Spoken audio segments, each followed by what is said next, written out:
All right, untimed introduction. Hi, my name is Christian Bailey, representing the incredible people for Long Beach High School, and I'm at the leisure when my judges are ready. I was 5 years old when I first heard the phrase, laughter is the best medicine.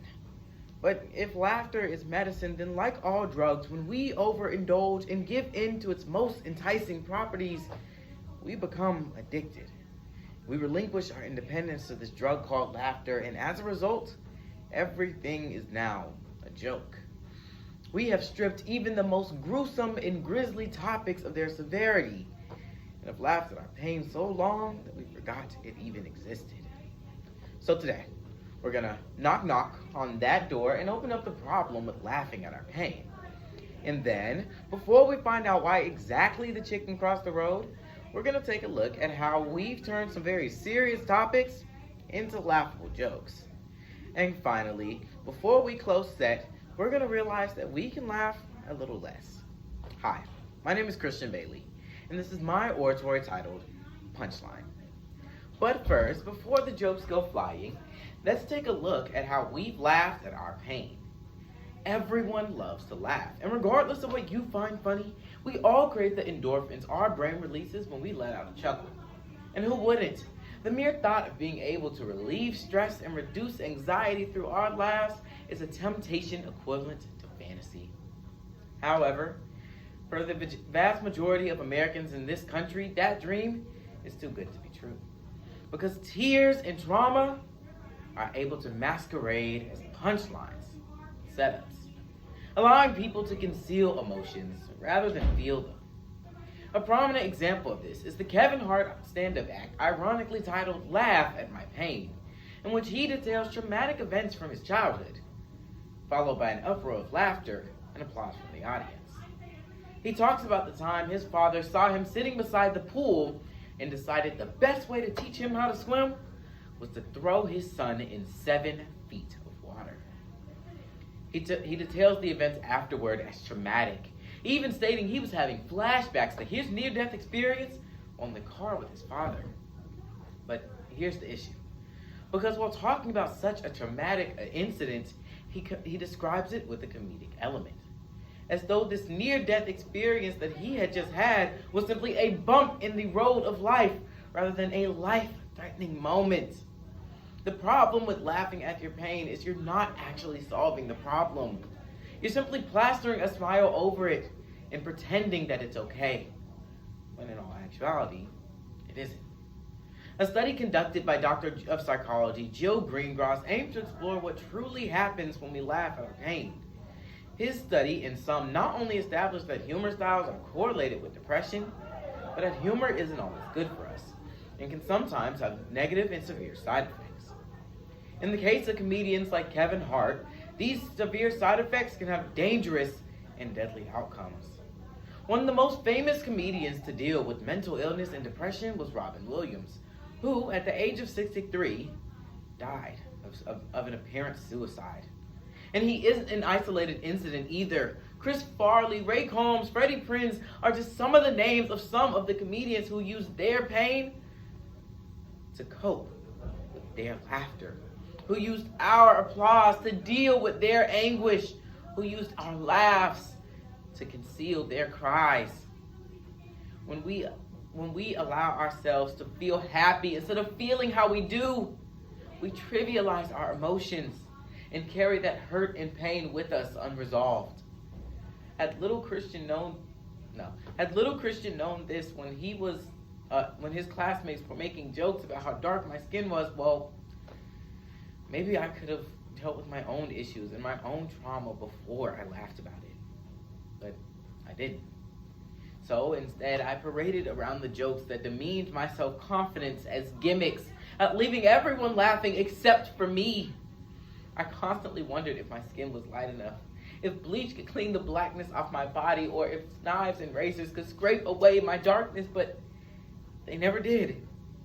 It was only when I felt my feelings of inadequacy and truly embraced my hurt and trauma that I was able to love myself and love my skin. We all have insecurities, and we all have hurt, and we all have trauma. But in order to get through it, we need to acknowledge it, and we need to embrace it, and we need to feel it. Now, let's take a look how our humor has left our world feeling a little funny.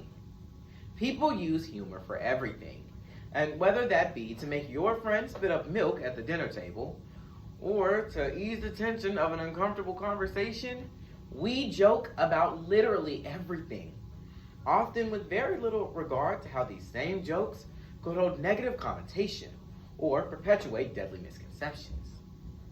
We've all heard jokes about race, sexual orientation, or gender. But all jokes like these that stem from a place of difference have roots in a place of pain.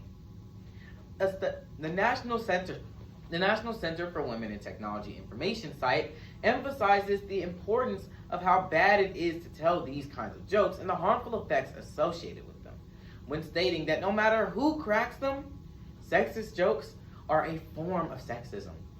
Racist jokes are a form of racism. And homophobic jokes are a form of homophobia. Following up an offensive pun with the words, "no offense," doesn't take away the offense. In fact, acknowledgement of the harm that it may have caused only further exacerbates the harmful damage already done. How many people have to be confronted with their own differences and insecurities before we decide to stop making light of their lives? How many women need to feel disrespected and dehumanized before we put them first, before we make our jokes? And how many people need to live with the struggles that we laugh about day in and day out that fuel our funny bones so we can make a mockery of the lives they live? And sadly, this issue far surpasses difference and has infiltrated into our education system we strive so hard to protect. According to the Sandy Hook Promise organization, 80% of school shooters tell someone about their plans before they do them. But oftentimes, people think they're just joking. When I say we joke about everything, I meant literally everything. We have quite literally made light of mass atrocities and dead children as if their parents' tears portray joy. As if the gag is merely a funny gesture, but rather the bullets that have taken their lives, silencing these children, these students, forever. It is because of our prioritization of our laughter over their lives that we have normalized everything being funny without even realizing that it has made absolutely nothing funny. So, it's that time of the show where I tell you how exactly we can learn to laugh a little less. Now, I want to be perfectly and abundantly clear when I say that jokes in themselves are not inherently the problem. It's okay to crack a couple puns, regardless of how punny they are.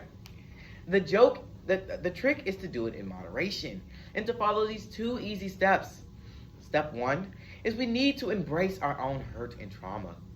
Trauma and therapy organization known as Guest House emphasizes the importance of completing this first step when stating that analyzing your own hurt and trauma is how you first begin the step of learning how to deal with it and get over that trauma.